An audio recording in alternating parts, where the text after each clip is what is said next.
Hey everybody, this is Ryan Cozy. I hope and pray that everybody's doing well. I wanted to give actually kind of a special update as it relates to circle groups and try to envision and challenge some of our circle group leaders and circle group members. And so I'm actually going to be doing this in a three-part video series. I'm going to do three separate videos here. And it's my hope that you all as circle group leaders will be able to share this with your circle group members about some of the things that we're recently discovering in the research that we take a very intentional look at when we consider the following. The spiritual formation in the life of the people that call the chapel home, and then secondarily, the missional behavior. And so basically the willingness or the actual demonstration of everyday people at the chapel and their engagement with lost people throughout their circle of influence, whether it's the workplace or family or the neighborhood or friendship networks, whatever. These are all parts of our circle of influence, and so these are very important things to us. The first video that I would like to share with you is actually a focus on some things as it relates to the percentage of people that are involved in serving, the percentage of people that are involved in community, and the percentage of conversion growth here at the chapel, in addition to kind of what percentages we're hoping to see in the life of serving in the church or in the community and in being engaged in a circle group community or a small group community of some sort. So let me talk about the first one. Let's talk about serving.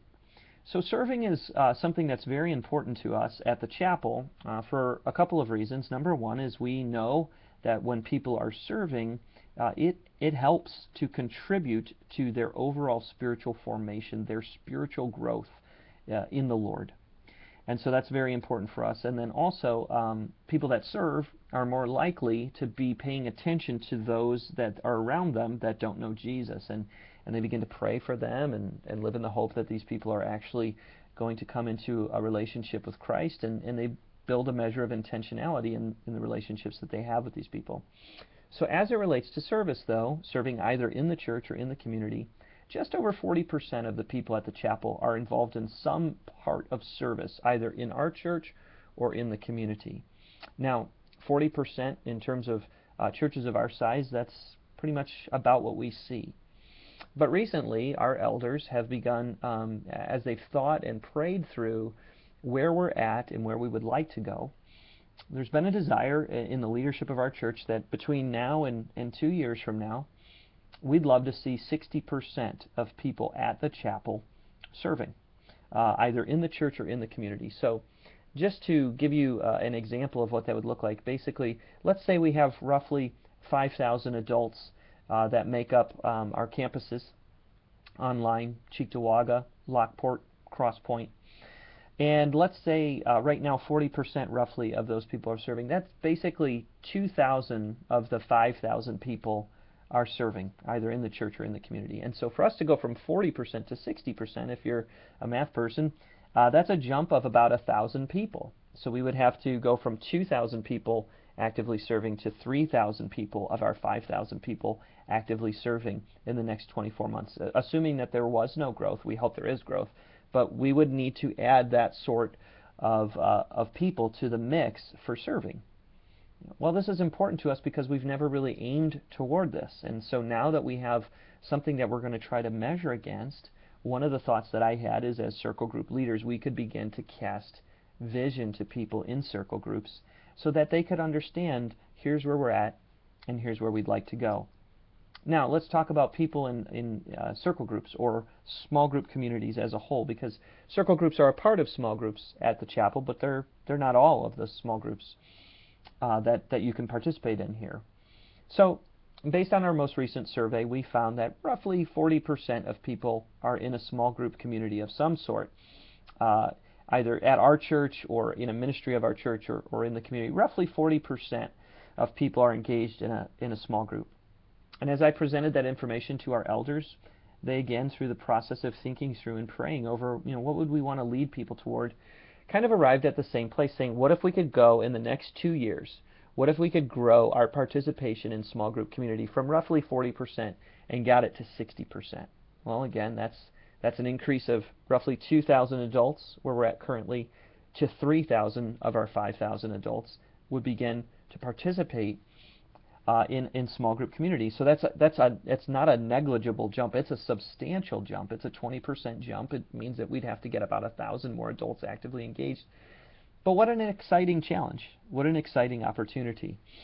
So to be at 60% is going to require quite a bit of work. And my thought is we need to invite our key leaders, circle group leaders being some of those leaders, absolutely. We need to let them know what we're endeavoring to do and what we live in the hope of. Now, one other thing that I would like to celebrate as something I think that all the people in our campuses need to know, especially circle group leaders, is what is our conversion growth rate at the chapel? So we're very interested in the percentage of people that have come to know Christ either through an individual or a ministry of this church. And in the United States, roughly 3 to 5% is the conversion growth rate for most churches. So let's say hypothetically the average church is 100 people. It's actually less than that now in the United States. But let's just say you had 100 people in a church. Well, that means that I could find on average 3 to 5 people in that church that came to know Christ either through an individual or a ministry of that local church, that they didn't come to know Christ someplace else. Now, Barna would say that ideally you want to be a conversion growth church of about 10%. So 1 for every 10 people come to know Christ through either an individual or a ministry of that local church. Or for every 100 people, let's just keep that ratio, maybe 10 people for every 100 are coming to know Christ through an individual or a ministry of that church. And Barna says, that's actually a really good number. Well, something to celebrate. The cumulative conversion growth rate is roughly 28% at our churches as a whole. The highest is at our Cross Point location, but our conversion growth rate is well over 20% in our campuses. And I think that's a huge win. We're way over what we see in the national average. And we'll talk about what does that mean for the average person in our church.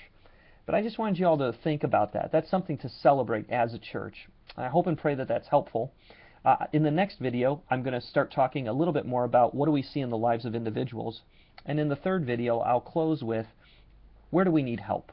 Where do we need substantial help from people in our church as we try to mobilize volunteers through lay leaders in our church? God bless you, gang. I pray that this is a helpful update.